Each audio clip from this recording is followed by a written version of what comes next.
La Maison de Bretagne, c'est surtout, au début, c'était le centre de rencontre entre les Polonais et donc les habitants de notre région et les habitants de la Bretagne, le centre de tous les échanges qui ont eu lieu.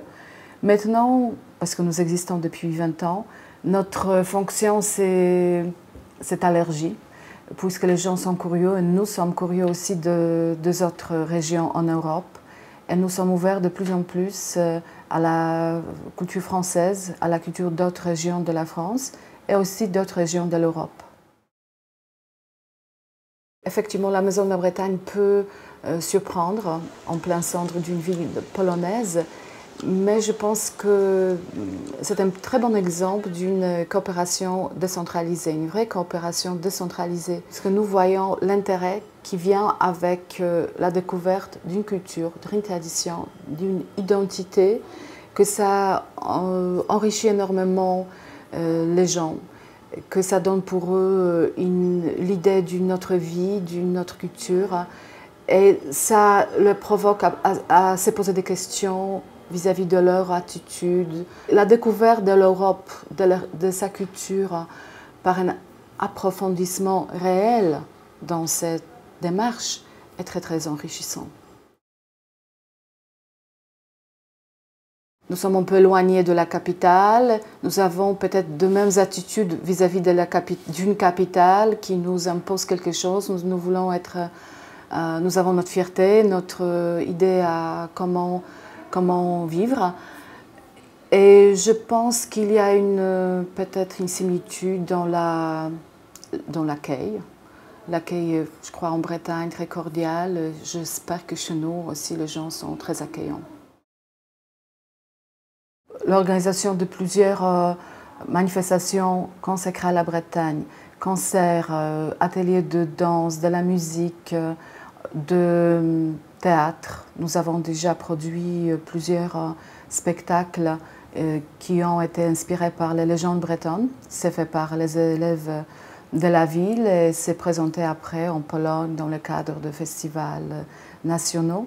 Ensuite, nous organisons des conférences, des cours de langue. Les cours sont organisés surtout pour gagner de l'argent, pour pouvoir ensuite financer notre fonctionnement, nos actions. Il y a beaucoup de manifestations en cours d'année. Nous invitons beaucoup d'artistes bretons qui viennent ici dans des concerts, dans des masterclass par exemple. Ce sont des musiciens de renommée, à nos musiciens. Et comme ça, la culture bretonne rayonne dans notre région, mais aussi dans notre pays. 6 personnes travaillent ici, mais pas toutes les personnes travaillent à plein temps. Au total, ça fait, je crois, vers 5 personnes employées à temps complet. Surtout le financement public et la plus grande partie de notre financement vient de la ville de Poznań et parfois de la région de Poznań. Si nous présentons le projet qui sont retenus, nous sommes aussi en partie financés par notre région. Et un tiers des actions bretonnes est financé par la région Bretagne. Nous avons aussi des sponsors d'ici qui payent parfois notre fonctionnement. Par exemple, les cours de langue sont suivis par 150 élèves. Nos ateliers, au total, ça fait une soixantaine de jeunes qui sont toutes les semaines ici. Il y a de grandes manifestations comme la Journée de la Bretagne, où il y a des concerts, où il y a des expositions. Ça fait des centaines de personnes qui viennent. Nous sommes obligés de louer une salle, par exemple, pour un concert plus grand. Ça fait des années qu'on le fait parce que notre salle pour 80 personnes n'est pas assez grande pour accueillir toutes les personnes qui veulent participer à un concert ou à un atelier. Qui vient, ce sont surtout nos habitués, donc les personnes qui ont découvert avec nous la Bretagne.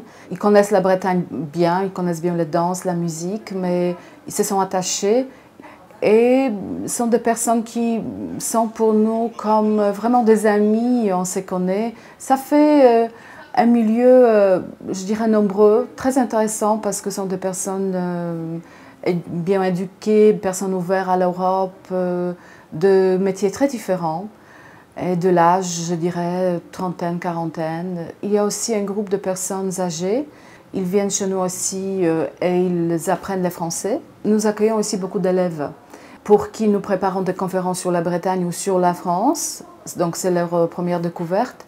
Souvent, il s'agit des élèves qui ensuite vont partir en Bretagne parce que leur école a un échange avec une école en Bretagne. Donc, et aussi, nous accueillons tous les ans au moins 5 ou 6 groupes de la Bretagne, d'élèves bretons qui viennent ici dans le cadre aussi d'échanges.